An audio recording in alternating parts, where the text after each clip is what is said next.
Most people think Machiavelli was just about manipulation and ruthlessness. They're wrong.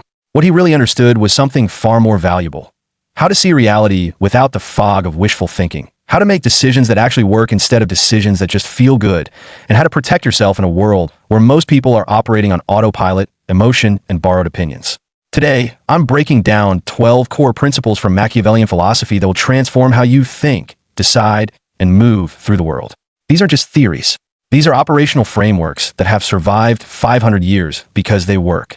And unlike what you'll find elsewhere, I'm not just going to tell you what they are. I'm going to show you exactly how to apply them. Let's begin. Law 1. Separate perception from reality, then master both. Machiavelli wrote in The Prince that it's more important to appear virtuous than to actually be virtuous. Most people misread this as cynicism. It's not. It's strategic realism. Here's what he actually meant. Reality and perception are two different games, and you must play both. In the real world, outcomes are determined by what people believe, not just by what's true. If you ignore perception, you lose control of your narrative. If you ignore reality, you lose control of your foundation. First, audit your current situation. Ask yourself, what is the actual reality of my position? Not what you wish it was, not what you tell yourself, but what the evidence shows. Write it down.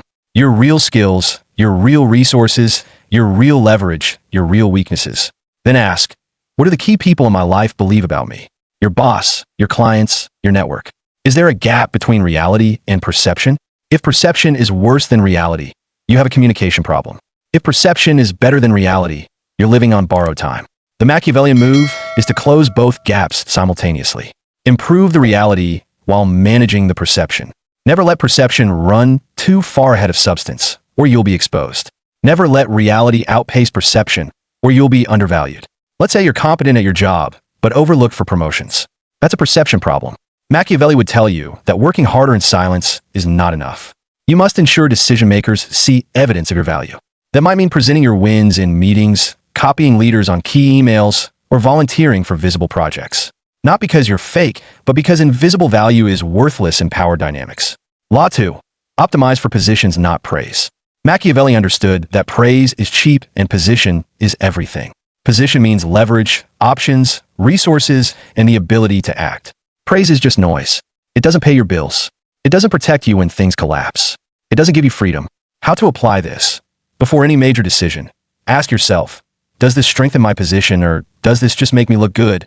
Strengthening position means increasing your skills, building your network, securing resources, creating multiple income streams, reducing dependencies, gaining information advantages.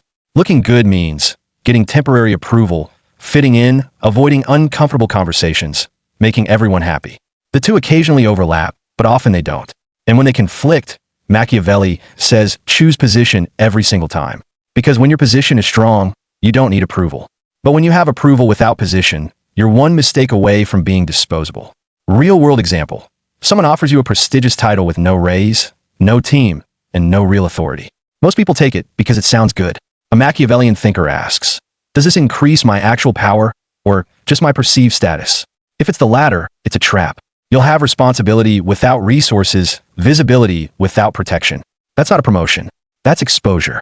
Law 3. Study incentives, not intentions. Machiavelli knew that people's stated intentions mean almost nothing. What matters is what they're incentivized to do. If you understand someone's incentives, you can predict their behavior more accurately than if you listen to their promises. This is one of the most powerful clarity tools you can develop. Stop asking, what did they say? And start asking, what do they gain? Ask yourself, what do they gain if I fail? What do they lose if they mislead me? Who else influences their incentives? Real-world example. Their intention might be to help you, but their incentive is to sell you the expensive product. Machiavelli would tell you, trust the incentive, not the intention. The incentive will win almost every time. Law 4. Create optionality before you need it. Machiavelli lived through political chaos, exile, and constant power shifts. One of his core survival strategies was always maintaining multiple options. Never put yourself in a position where you have only one path forward. Optionality is power. When you have options, you negotiate from strength. When you don't, you're at the mercy of circumstances. How to apply this? Look at every major area of your life: career, income, relationships, living situation, health. Ask yourself, if this collapsed tomorrow, what would I do? If the answer is, I'd be completely screwed, you don't have optionality. You have dependency. And dependency is the opposite of power. Don't rely on one income source. Build side income, investments, or alternative skills. Don't tie your identity to one company. Keep your network active, your resume updated, your skills marketable. Don't make yourself so specialized that you can only do one thing. Develop transferable skills. Don't isolate yourself in one relationship or one city if that limits your freedom. This doesn't mean you can't commit. It means you commit from a position of choice, not desperation. Real-world example. Law 5. Delay when pressured. Act when clear. Sales tactics, relationship pressure, social expectations, fear-based media, they all try to force you into fast decisions. Because when you're rushed, you make emotional decisions. And emotional decisions usually benefit someone else. How to apply this? Develop what I call the delay reflex. When someone pressures you for an immediate answer, your automatic response should be, I need time to think about this. Not because you're indecisive, but because pressure is often manipulation. And if someone can't give you time to think, that tells you everything you need to know about the decision. Here's the test. When you feel urgency, ask yourself, who benefits if I decide right now? If the answer is them, not me, that's your signal to slow down. Real-world example. A real estate agent tells you there are 3 other offers and you need to decide today. Your heart races. You feel pressure. But a Machiavellian thinker pauses and asks, is this urgency real or manufactured? True opportunities give you room to breathe. Traps require immediate action. This is where most people misunderstand Machiavelli. They think ruthlessness means cruelty. It doesn't. It means the willingness to make hard decisions that protect your interests, even when those decisions are uncomfortable. Audit your life for dead weight. What relationships drain you? What commitments serve no purpose? What habits are quietly destroying you? What beliefs are you holding on to out of sentiment rather than utility? Make a list. Then ask yourself, what would a ruthlessly rational version of me do about each of these? The answer is usually clear. You'd cut the toxic friend. You'd quit the soul-sucking volunteer position. You'd stop lending money to people who never pay you back. You'd end a relationship that's been dead for months. Real-world example. You have a business partner who's dragging the company down. They're a good person. You have history, but they're incompetent. Every month you delay the hard conversation is a month your business suffers. The Machiavellian move is to act swiftly and decisively. Not with anger, but with clarity. You explain the situation, offer a fair exit, and move on. It feels ruthless, but allowing the business to die slowly while everyone suffers is actually more cruel. It's just slower and less visible. Law 6. Control your own narrative. Most people are passive about their own story. They let others interpret their actions, assign their motives, and shape their reputation. This is how good people get destroyed and bad people thrive. How to apply this? You must actively manage how you're perceived, not through deception, but through clear, consistent communication of your values and achievements. This means, when you make a decision others might misinterpret, explain your reasoning proactively. When someone tries to rewrite history to make you the villain, correct the record with receipts. This isn't arrogance. This is self-defense. In a world where perception shapes reality, controlling your narrative is not optional. The Machiavellian move is to get ahead of it. Reach out to your network proactively.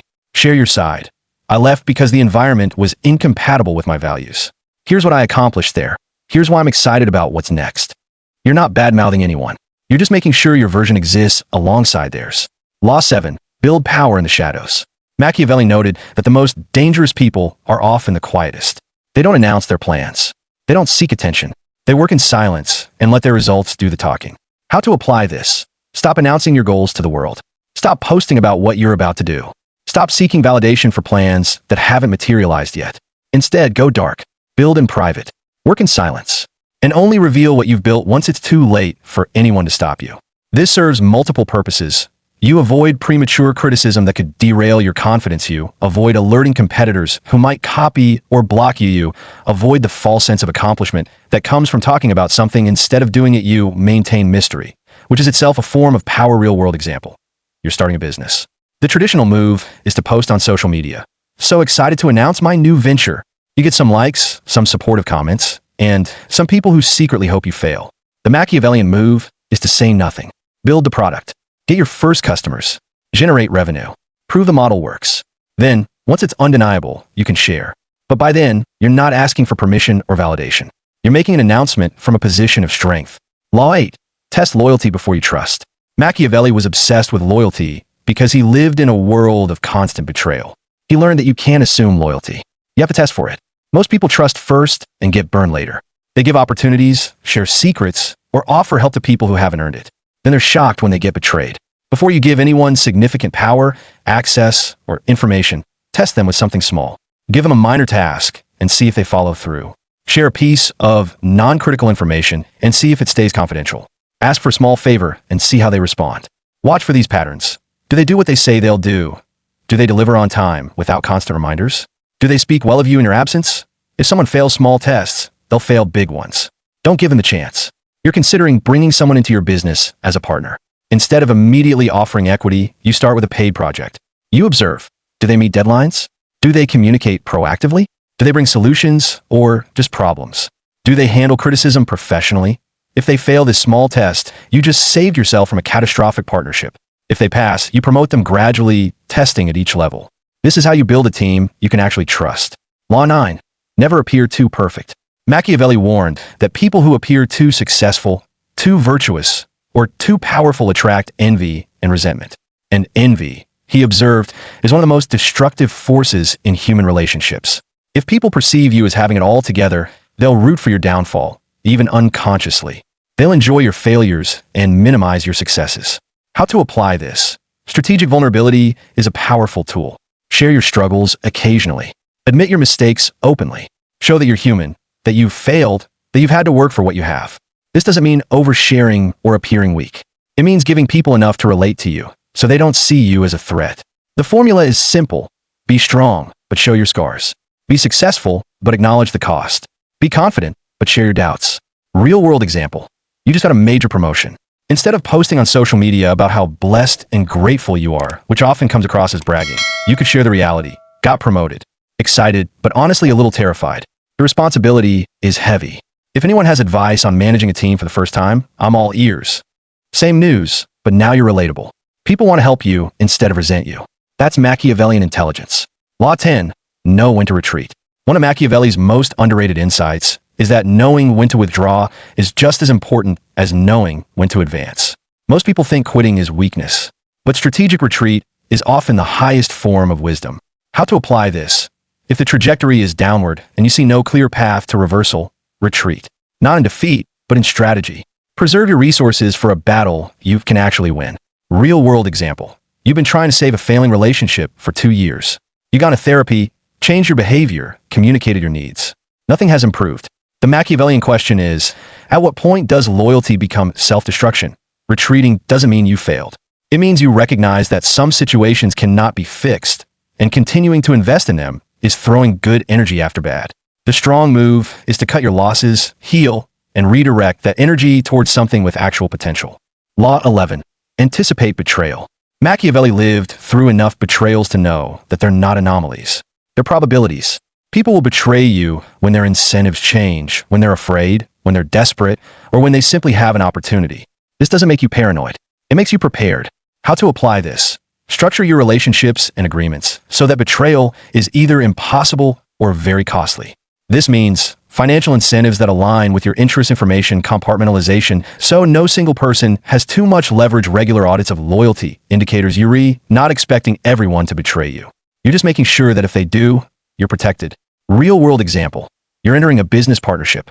Instead of just trusting your partner, you create a detailed operating agreement that specifies ownership percentages, decision-making authority, conflict resolution processes, buyout terms, and non-compete clauses. Your partner might feel offended. Don't you trust me? The Machiavellian response is, I trust that we both have good intentions today, but I also know that circumstances change, and I want us both protected if they do. Real trust isn't blind. It's structured. How to apply this? Before taking any significant action, assess whether the conditions are favorable. Ask yourself, do I have the resources I need? Are the key players in the right positions? If any answer is no, consider waiting. Use that time to prepare, gather intelligence, or let the situation evolve. Real-world example. You want to ask for a raise. You could do it any time, but a Machiavellian thinker waits for optimal conditions. After a major win, when the company is profitable, when your boss is in a good mood, when you have competing offers, and when you've documented your value. How to apply this? Follow these rules. Never tell someone something that could be used against you unless necessary. Control the timing of announcements to maximize advantage. Real-world example. Law 12. Build anti-fragile systems. This is my modern addition to Machiavellian thinking, inspired by his constant awareness of chaos and unpredictability. Machiavelli didn't just think about what could go right. He thought about what could go wrong and planned accordingly. An anti-fragile system is one that gets stronger from stress, chaos, and adversity, not weaker.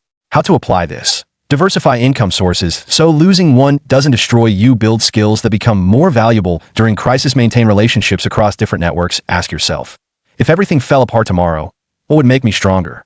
Then deliberately expose yourself to small doses of that.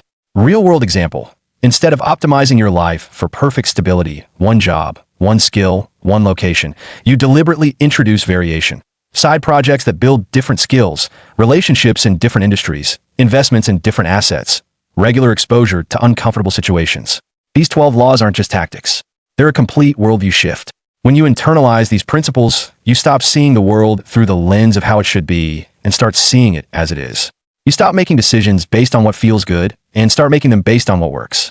You stop trusting intentions and start tracking incentives. You stop hoping people will treat you fairly and start positioning yourself so fairness becomes irrelevant. This doesn't make you cold or heartless. It makes you clear-sighted. And clarity, as Machiavelli understood, is the foundation of all real power. The world will call you calculating. Let them. While they're busy being spontaneous and authentic and vulnerable in all the wrong places, you'll be building something that actually lasts. While they're getting betrayed by people they trusted too easily, you'll have structured your life to survive betrayal. While they're making emotional decisions they'll regret, you'll be making strategic ones you can defend. That's the Machiavellian advantage. Not manipulation, not cruelty, just an unflinching commitment to seeing reality clearly and acting accordingly. And if you apply even half of these principles, you'll find yourself in positions of power that confuse people who still think the world rewards niceness over competence. Not loudly, not obviously, but completely. And that's exactly how Machiavelli would have wanted it.